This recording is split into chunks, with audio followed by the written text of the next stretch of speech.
بھارت کے شہر لکھنؤ میں پہلی دفعہ بلدیہ کے انتخابات ہوئے تو اپنے زمانے کی مشہور رانی بھائی طوائف امیدوار بنی۔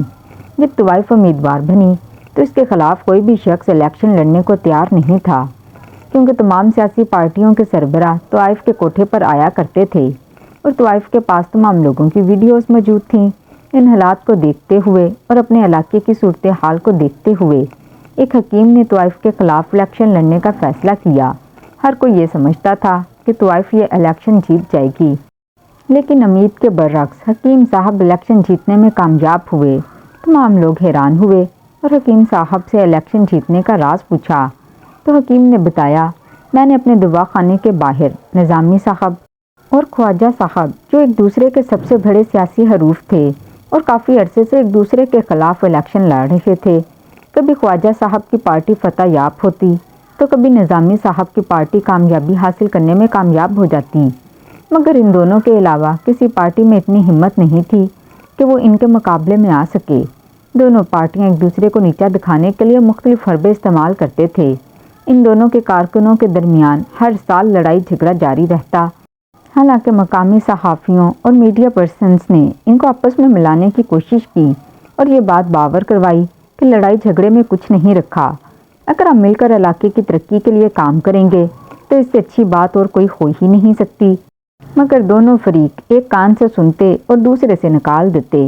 اس سال انتخابات ہوئے تو دونوں امیدواروں نے خوب تقریریں کی اور ایک دوسرے کے خلاف عوام میں زہر اگلنے کی کوشش کی۔ بقول نظامی صاحب کے، اس علاقے کی ترقی میں صرف ہماری پارٹی نے ہی کام کیا، جبکہ خواجہ کی پارٹی صرف تقریریں کرنے میں ہی ماہر ہے۔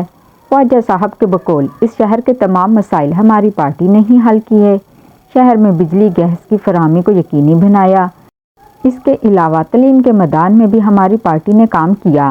خواجہ کی پارٹی نے نظامی کے خلاف ایک منصوبہ بنایا۔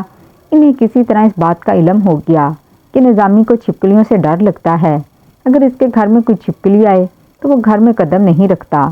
ایک دفعہ نظامی نے ایک بڑے پنڈال سے خطاب کیا۔ خواجہ کی پارٹی کے کارکن نے اپنا ایک کارکن اس پنڈال میں بھیجا۔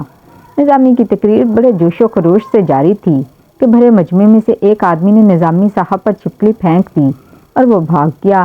بس پھر کیا تھا، نظامی صاحب نے ایک چیخ بلند کی اور پھر بھاگنا شروع کیا۔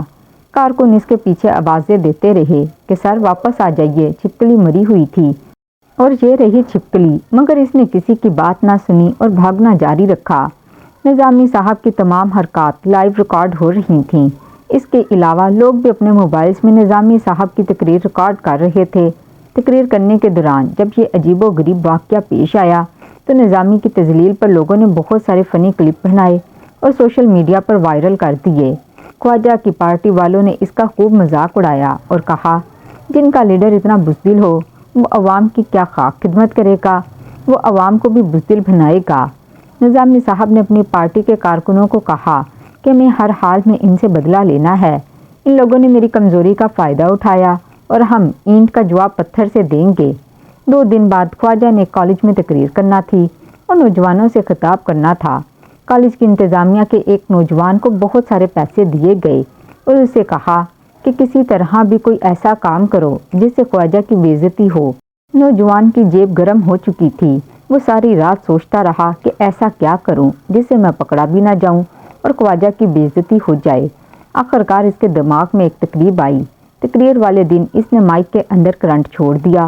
عین اس وقت جب خواجہ صاحب سٹیج پر آئے اور تقریر کرنے کے لیے مائک ہاتھ میں پکڑا تو کرنٹ کا بہت بڑا جھٹکا لگا۔ خواجہ صاحب وائبریٹر کی طرح کانپ رہے تھے۔ پورے مجمع میں ہلچل پیدا ہو گئی۔ نوجوان اپنی سیٹوں سے اٹھ کر ادھر ادھر بھاگنے لگے۔ بڑی مشکل سے خواجہ صاحب کو مائک سے الگ کیا گیا۔ اسی طرح خواجہ کی سانسیں بحال ہوئیں۔ خواجہ کی جان تو بچ گئی، مگر اب خواجہ نے اپنے آپ سے وعدہ کیا کہ اب میں ان کے ساتھ ایسا کام کروں گا کہ یہ زندگی بھر یاد رکھیں گے اور نظامی کسی کو منہ دکھانے کے قابل نہیں رہے گا۔ پارٹی کارکنان نے خواجہ صاحب سے پوچھا کہ آپ کیا کرنے جا رہے ہیں؟ خواجہ صاحب نے کہا، میں اس دفعہ نظامی کے خلاف الیکشن لڑوں گا ہی نہیں۔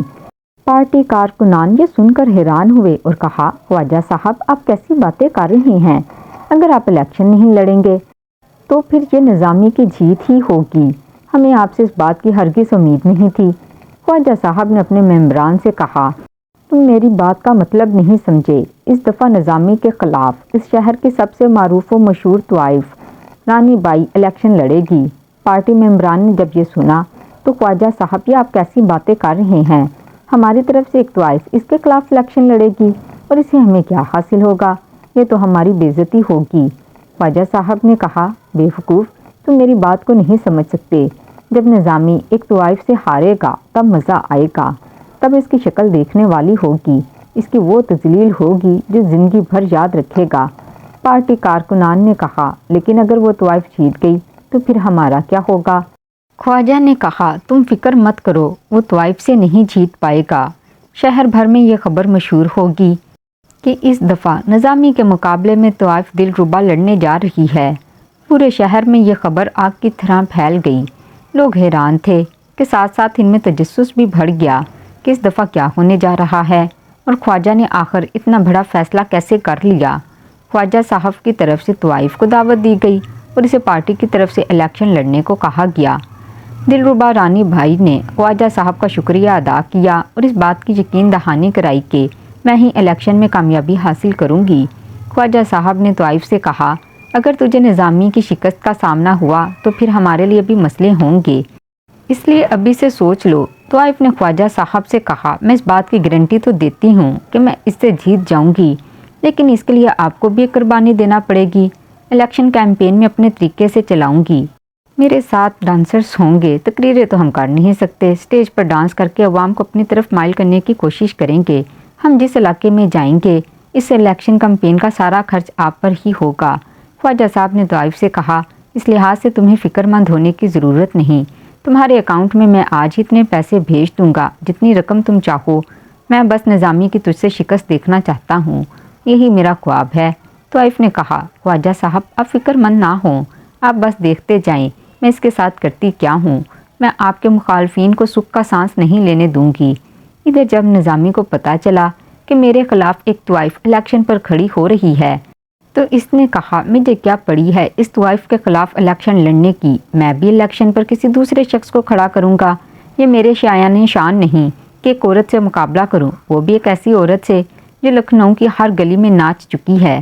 خواجہ نے مجھے نیچا دکھانے کی کوشش کی ہے تو میں بھی منہ توڑ جواب دوں گا، اور ایسا جواب دوں گا کہ خواجہ نے کبھی زندگی میں سوچا نہیں ہوگا۔ میں خواجہ کے ساتھ ایسا حشر کروں گا کہ وہ زندگی بھر یاد رکھے گا اور کبھی بھول نہیں پائے گا۔ پارٹی کارکنوں نے نظامی سے کہا، نظامی صاحب قدم پھونک پھونک کر رکھیں، خواجہ نے ہمارے خلاف کیمپین سٹارٹ کر دی ہے۔ آپ نے ایک طریقے سے ہرانا ہے، ایسے طریقے سے جو وہ سوچ بھی نہ سکے۔ اگر آپ الیکشن نہیں لڑنا چاہتے تو اپنی جگہ کس کو طوائف کے خلاف لڑانے کا ارادہ ہے؟ نظامی نے کہا، میری جگہ ہمارے علاقے کا مشہور و معروف حکیم شمس الدین اس طوائف کے خلاف الیکشن لڑے گا۔ میں دیکھتا ہوں یہ طوائف اس حکیم سے کیسے جیت پائے گی۔ ایک ایسا حکیم جس سے آدھا شہر علاج کروا چکا ہے۔ شادی سے پہلے اکثر نوجوان اس حکیم سے ہی رابطہ کرتے ہیں۔ میں نہیں سمجھتا کہ اس طوائف کی شہرت شمس الدین سے زیادہ ہوگی۔ شمس الدین کے نام پیغام بھجوایا گیا کہ میں نے تجھے یاد کیا ہے۔ جب شمس الدین نظامی کے ڈیرے پر پہنچا تو نظامی نے اسے ہار پہنا دیا اور مبارکباد پیش کی کہ ہماری پارٹی نے اس سال تجھے الیکشن پر کھڑا کیا ہے۔ حکیم صاحب نے جب یہ سنا تو کانپنے لگا۔ اس نظامی سے کہا کہ نظامی صاحب مہربانی کر کے میرے ساتھ ایسا ظلم مت کیجیے، میرا اس معاملے میں کوئی تجربہ نہیں، آپ مجھے کس آزمائش میں ڈال رہے ہیں۔ نظامی نے حکیم شمس الدین سے کہا، میاں سوچ سمجھ کر بات کرو۔ نظامی کو انکار کرنے کا مطلب یہ ہے کہ تمہارے تمام دوا خانوں کو آگ لگا دوں گا، پھر نہ تم گھر کے رکھو گے اور نہ ہی گھاٹ کے۔ نظامی تمہیں عزت دلانا چاہ رہا ہے، تمہارا نام روشن کرنا چاہ رہا ہے، اس لیے تجھے اپنی جگہ الیکشن لڑوا رہا ہے اور تم ہو کے شرمائے جا رہے ہو۔ میں نے تجھ سے زیادہ بے وقوف بزدل شخص دنیا میں نہیں دیکھا۔ ارے تجھ سے اچھی تو وہ رانی بائی دلربا ہے جو الیکشن لڑنے جا رہی ہے۔ وہ ایک عورت ہو کر بھی، طوائف ہو کر بھی اتنا بڑا قدم اٹھا رہی ہے اور تم خوفزدہ ہو رہے ہو۔ حکیم صاحب نے نظامی سے معافی مانگی اور کہا، جیسا آپ کا حکم ہوگا میں ویسا ہی کروں گا۔ نظامی نے کہا، یہ ہوئی نہ بات، تم فکر مت کرو، الیکشن کے سارے اخراجات میری طرف سے ہوں گے اور الیکشن جیتنے پر میری طرف سے تجھے ایک خصوصی انعام دیا جائے گا۔ ایک ایسا انعام جس کے بارے میں تو نے زندگی میں کبھی نہیں سوچا ہوگا۔ حکیم شمس الدین الیکشن لڑنے کے لیے رضامند ہو گیا۔ حکیم صاحب کی طرف سے پارٹی کے کارکنوں نے ایک نعرہ تیار کیا۔ نعرہ کچھ اس طرح سے تھا: ہدایت چوک کے ہر ووٹر شوقین کو دل بے شک دیجئے دلربا کو، مگر ووٹ صرف شمس الدین کو۔ رانی بھائی دلربا کے سپورٹرز نے جب یہ نعرہ سنا تو انہوں نے بھی اپنی پارٹی کا ایک نعرہ تیار کیا۔ یہ نعرہ کچھ اس طرح سے تھا: ہدایت چوک کے ہر ووٹر شوقین کو دلربا کو ووٹ دیجئے، نبض شمس الدین حکیم کو۔ یہ خوش قسمتی تھی کہ اس کا یہ نعرہ زیادہ مشہور ہوا اور اسی نعرے کی بدولت حکیم شمس الدین یہ الیکشن جیت گیا۔ پورے شہر میں حکیم کی کامیابی پر جشن منایا گیا۔ طوائف خود حکیم کے پاس اس کے گھر خصوصی مبارکباد دینے آئی۔ اس نے حکیم صاحب کو کہا کہ آپ کو بہت بہت مبارک ہو، میں نے الیکشن جیتنے کی کوشش کی لیکن کامیابی نے آپ کے ہی قدم چومے، مگر مجھے اس ہار سے کوئی فرق نہیں پڑتا۔ لیکن آپ کی جیت سے ایک بات تو ثابت ہوئی کہ لکھنؤ میں مرد کم اور مریض زیادہ ہیں۔